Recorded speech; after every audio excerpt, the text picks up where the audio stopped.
Kan Romo.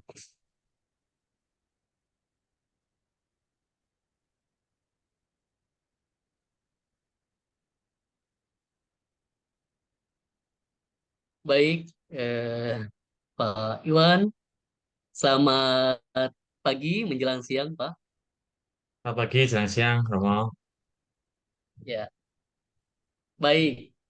Bagaimana kabarnya hari ini, Pak? Alhamdulillah, puji Tuhan, baik-baik, sehat-sehat, Romo. Semoga Romo juga Oke, sehat-sehat selalu. iya, oke.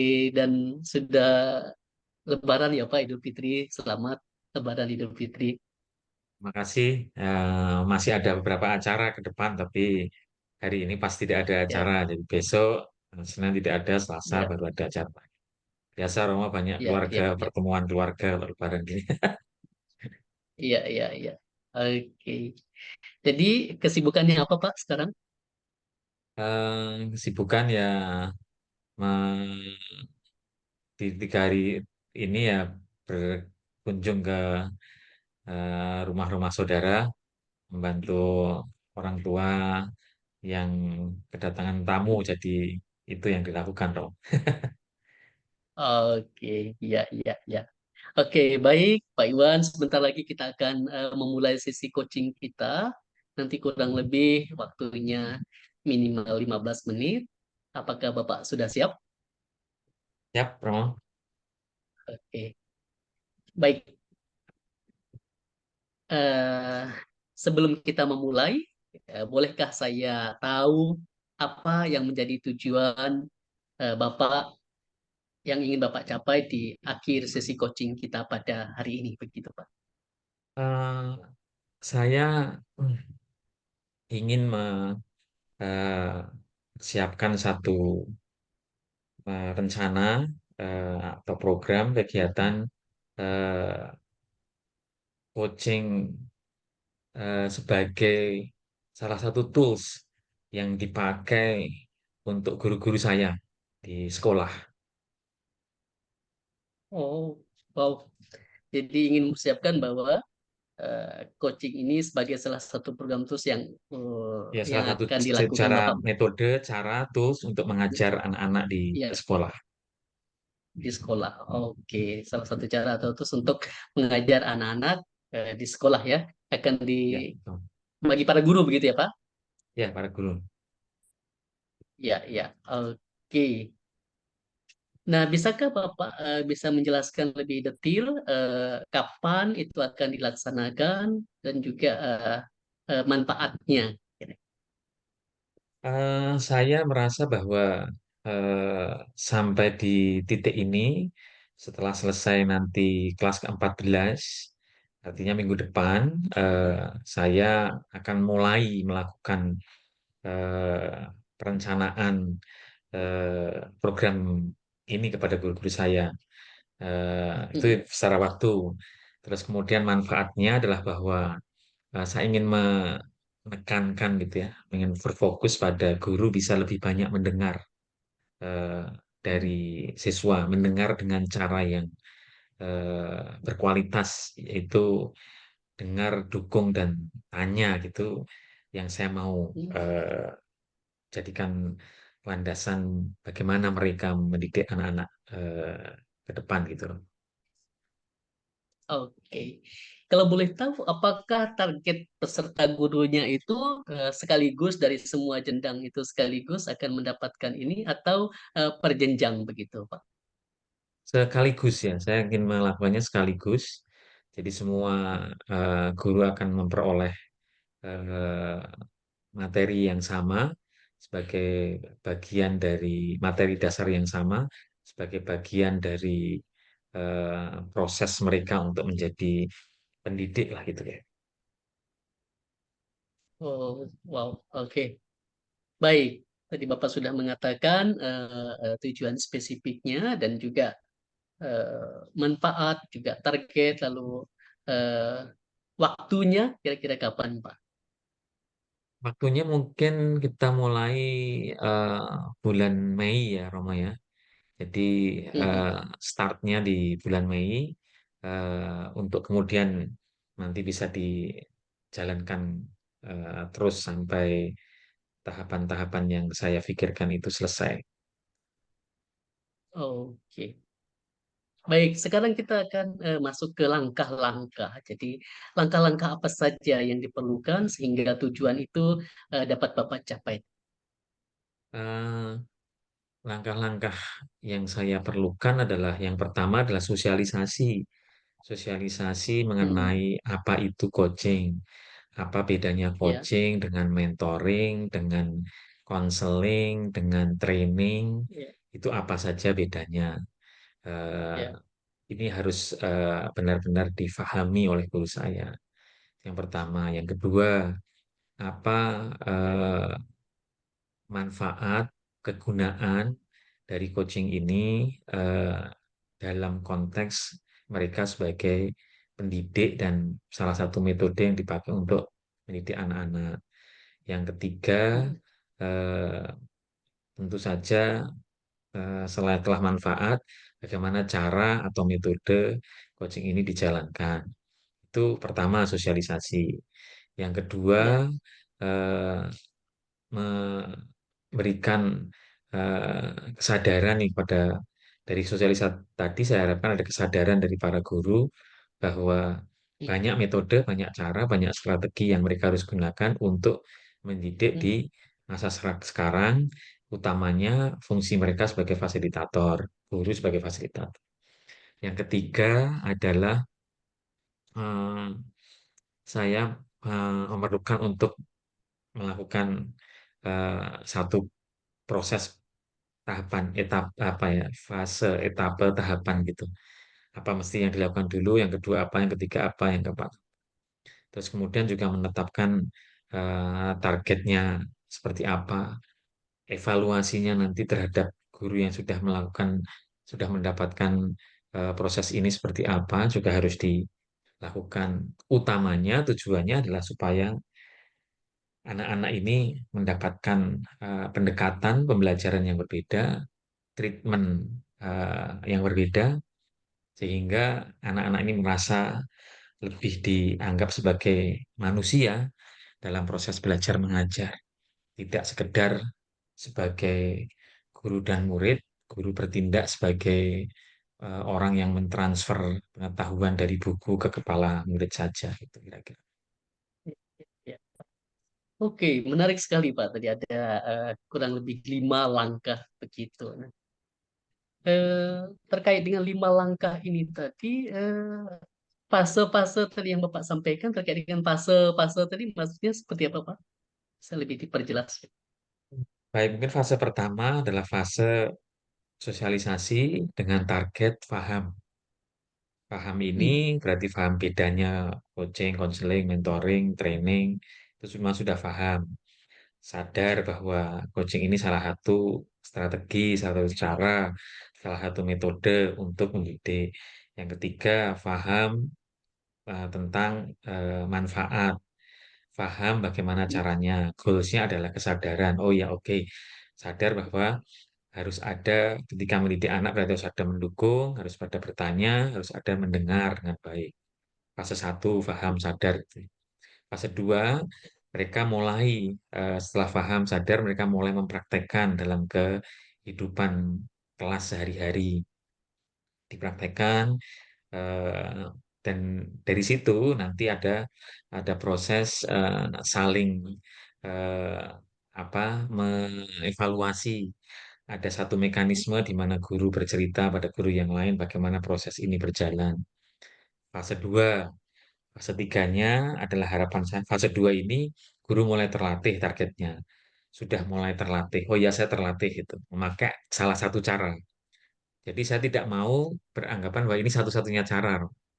Jadi ini salah satu cara saja untuk mendidik strategi untuk mendidik. Yang fase kedua tadi, oh ya, saya sadar bahwa coaching ini sebagai salah satu cara, saya sudah mempraktekkan.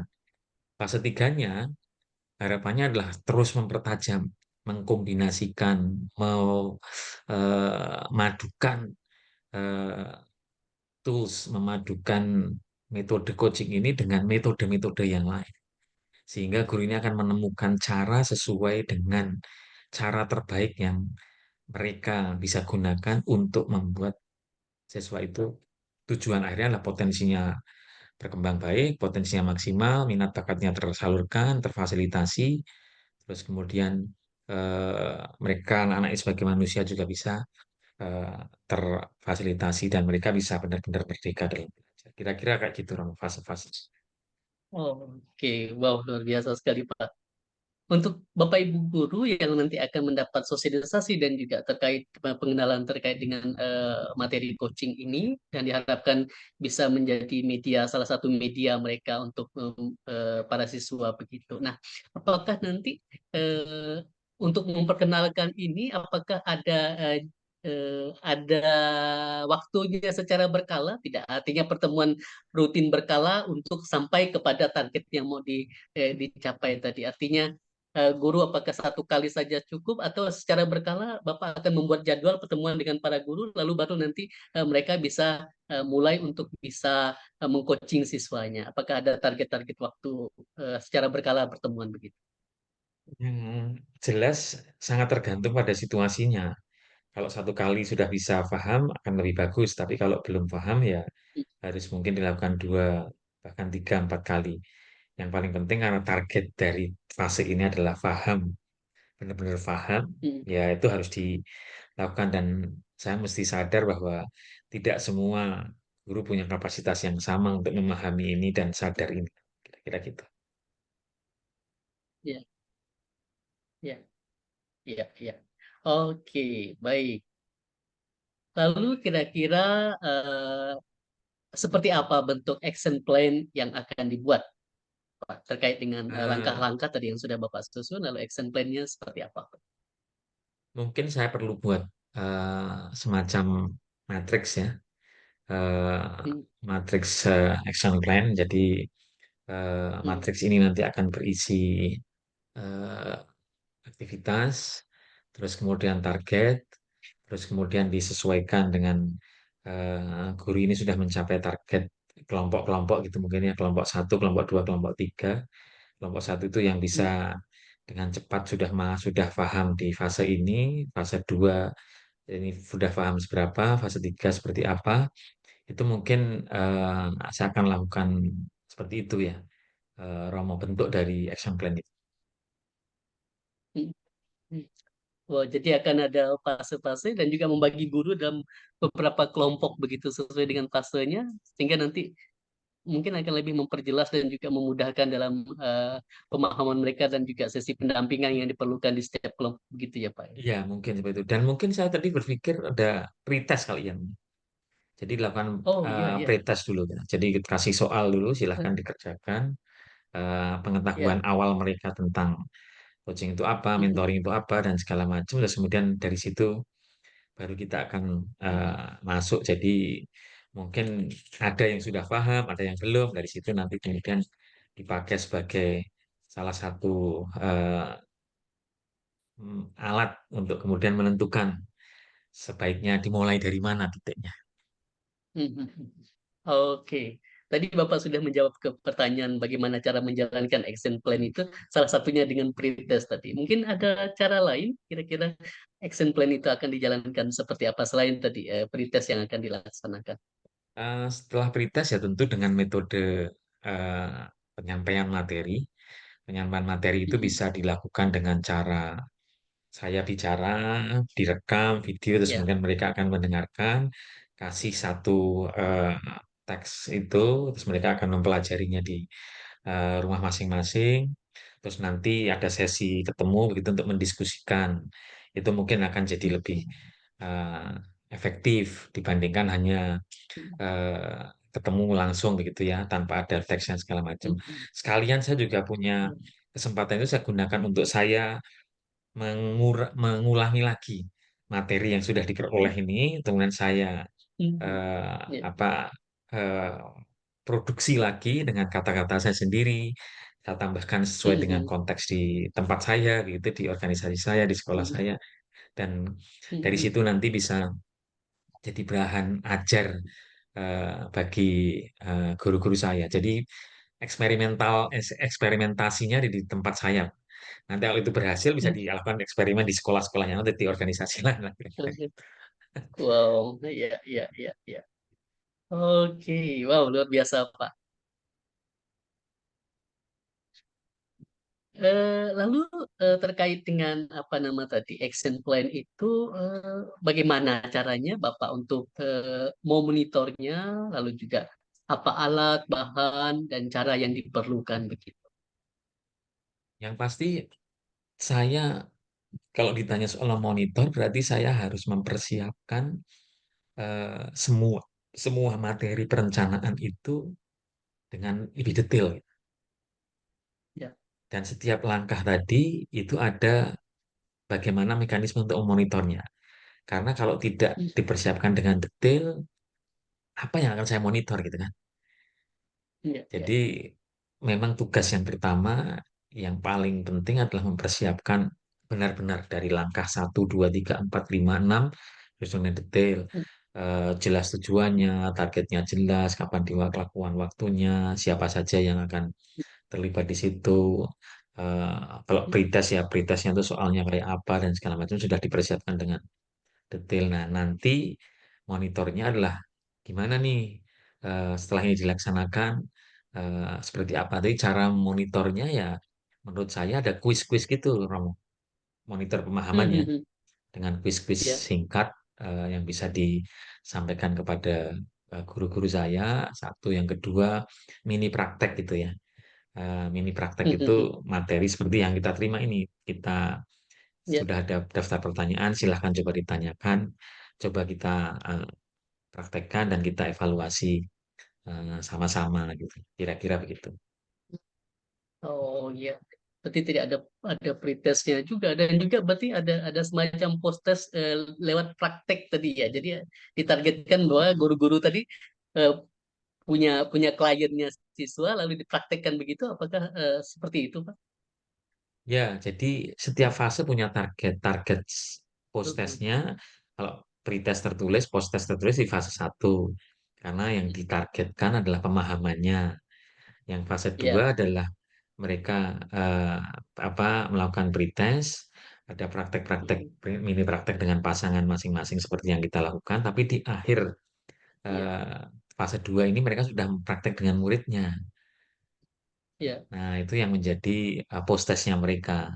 Nah, nanti di fase Ya. 3 mereka sudah lebih dalam lagi, sudah memadukan Hmm. metode-metode yang mereka punyai dengan metode-metode yang ada di sesi coaching itu tadi. Di akhir fase 3 itu harapan saya mereka sudah ya coaching metode coaching itu dengan pertanyaan dukung dengar tanya itu sudah benar-benar mereka jiwai apapun itu pertanyaannya. Hmm. Iya, iya, iya. Wow, luar biasa sekali. Tadi Bapak mengatakan bahwa tadi menyesuaikan apa yang kita dapatkan di apa nama di pelatihan coaching ini juga dengan konteks sekolah. Artinya berusaha memadukan antara apa yang kita dapatkan juga dengan disesuaikan dengan konteks sekolah. Artinya kan tidak melulu apa yang kita dapatkan itu bisa 100% betul-betul diterapkan begitu. Terkait juga dengan pertanyaan ini seperti yang pernah disampaikan oleh coach waktu kita latihan itu, jadi jangan nanti latihan itu lalu pakai pertanyaan seperti ini kan akan sangat kaku begitu ya Pak, tidak bisa Betul, explore. betul. Jadi luar biasa sekali Pak. Jadi memadukan antara apa yang sudah didapatkan di sesi coaching ini dan juga dengan konteks kebutuhan di sekolah masing-masing sesuai dengan Betul, guru begitu ya Pak. betul, betul sekali. Oke. Lalu terkait dengan evaluasi, kira-kira seperti apa dan bagaimana Bapak akan mengevaluasi action plan yang sudah Bapak buat itu? Eh, Evaluasi action plan itu menurut saya hanya bisa dilakukan setelah action plan itu dijalankan. Eh, dan harus dijalankan baru kemudian kita bisa melakukan evaluasi. Jadi mau tidak mau saya harus sudah harus menjalankannya baru kemudian saya akan melakukan evaluasi, dan evaluasi itu bisa dilakukan dengan dua pihak ya Romanya. Kita pakai indikator-indikator, saya pegang indikatornya, guru saya juga pegang indikatornya, sehingga kita bisa melakukan evaluasi bersama-sama karena tujuan saya adalah bagaimana supaya metode ini benar-benar bisa dipahami, pemahamannya tidak hanya sekedar dari saya ke mereka, tapi dari mereka juga bisa melakukan proses evaluasi. Saya pikir itu metode atau cara pendidikan orang dewasa, saya pikir gitu. Oke. Oh, baik. Terkait dengan hambatan atau rintangan yang mungkin akan muncul gitu Pak. Nah, lalu bagaimana cara mengatasinya? Lalu apakah perlu ditambahkan dalam action plan jika apa nama ada solusinya begitu? Kira-kira hambatan atau rintangan seperti apa Pak? Eh, Hambatan tuh kalau saya perkirakan adalah pada eh, pemahaman ya. Jadi mungkin karena metode coaching ini mungkin belum banyak yang belum familiar. Kalaupun familiar itu coaching itu artinya arti yang berbeda gitu ya. Nah Ya, ini mungkin yang akan jadi hambatan gitu. eh, ya, yang saya lihat. Nah, bagaimana cara saya mengatasinya? Saya pakai yang fase satu tadi, Rom. Fase satu ya, adalah benar-benar harus paham. Sehingga mm-mm, betul. ketika mereka sudah benar-benar paham, ini yang harapan saya bisa melakukannya, melaksanakannya, metodenya itu dengan Mm-mm, baik dan benar. Karena kalau enggak nanti terus jatuhnya hanya oh coaching itu hanya mm, cara untuk curhat. Padahal kan kita tidak fokus pada mm, masa lalu. Kalau fokus masa lalu, ya, konseling tidak ya, semua orang bisa jadi konselor yang baik gitu. ya, ya, Salah-salah malah nanti justru membuat si kliennya bunuh diri gitu ya. Tidak menjadi konselor ya, yang baik gitu kan. Eh, ya, tapi justru malah tidak semua tidak semua yang disampaikan itu tentu bisa diobati karena konselor punya teknik-teknik sendiri. Jadi itu ya, menurut saya Romo.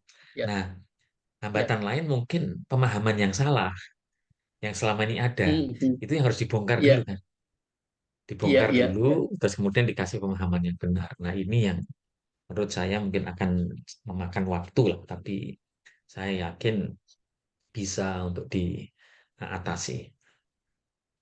Iya, iya. Oke, tadi menarik sekali. Di fase pertama itu mesti mesti harus betul-betul menjadi fase dasar yang menjadi titik pijak begitu ya, Coach ya, Yes, terkait dengan yes, pemahaman mereka terkait coaching itu. Karena mungkin di benak eh, eh, orang yang awam yang artinya belum pernah mengikuti sesi coaching seperti ini, ya coaching seperti kita memberi pelatihan kepada mereka. Padahal sejatinya kan sebetulnya mereka menemukan sendiri. Kita hanya sebagai betul, semacam betul, coach itu sebagai fasilitator. Ini yang mungkin harus dipahami begitu ya, betul, Coach Iwan ya. betul, betul. Oke, apakah tadi yang Coach itu eh, rencanakan terkait dengan hambatan itu dan apakah itu perlu dimasukkan ke dalam sebuah action plan yang sudah dibuat tadi? Mungkin eh, ya, tapi saya melihatnya sebagai bagian dari eh, monitoring dan evaluasi, atau mungkin jadi satu kolom sendiri. Kira-kira di fase ini hambatan apa yang yang mungkin terjadi, bagaimana cara mengatasinya. Fase berikutnya apa yang terjadi, yang kemungkinan terjadi dan bagaimana cara mengatasinya. Fase berikutnya apa yang kemungkinan terjadi, kemudian apa mengatasinya. Mungkin ya identifikasi di awal itu mungkin harus benar-benar eh, lengkap gitu ya, Ya, sedetail mungkin gitu, supaya ya. benar-benar bisa mencapai tujuan yang diharapkan. Wow, wow. Oke, Gus. Luar biasa, kita sudah akan mengakhiri sesi coaching ini. Mungkin sebelum ditutup, ada penyampaian penutup atau kesimpulan akhir dari sesi coaching ini yang mau disampaikan oleh Pak Iwan. Dipersilakan. Saya melihat bahwa eh, rantikan pertanyaan itu membuat eh, pikiran-pikiran yang sudah ada dalam benak saya itu menjadi berkembang gitu ya, tereksplorasi, terbangun kembali dan muncul pemikiran-pemikiran baru yang berdasarkan dari apa yang sudah saya pikirkan sebelumnya. Jadi saya terima kasih karena diberikan pertanyaan-pertanyaan yang memprovokasi pemikiran saya untuk kemudian memunculkan eh, hal-hal baru yang mendukung dari rencana yang sudah saya terapkan. Jadi itu mungkin Romo yang saya eh, sampaikan sebagai kesimpulan. Ya, oke baik Pak Iwan. Kita akan mengakhiri sesi coaching ini. Semoga sesi coaching ini membawa manfaat untuk tujuan yang akan Bapak eh, capai begitu dan semoga tujuan itu akan sukses dan juga guru-guru Bapak akan menjadi coach-coach yang handal nanti dan sehingga para siswa juga akan mendapat pembinaan dan juga pendidikan yang luar biasa begitu karena mendapat pendampingan dari para guru-guru yang sudah memahami Ghost. Saya jujur belum sampai memikirkan itu karena untuk mengikuti sesi pelatihan ini juga apa namanya dengan tertatih-tatih begitu rasanya. Jadi Pak Iwan sudah selangkah lebih maju dan betul-betul semoga nanti ketika saya ke Solo bisa ke sana dan bisa lebih banyak sharing terkait ini. Begitu Coach Iwan, terima kasih sudah mengikuti sesi coaching ini dan kita akhiri selamat siang. Selamat siang, Romo. Selamat siang. Terima kasih sekali. Sampai ketemu lagi.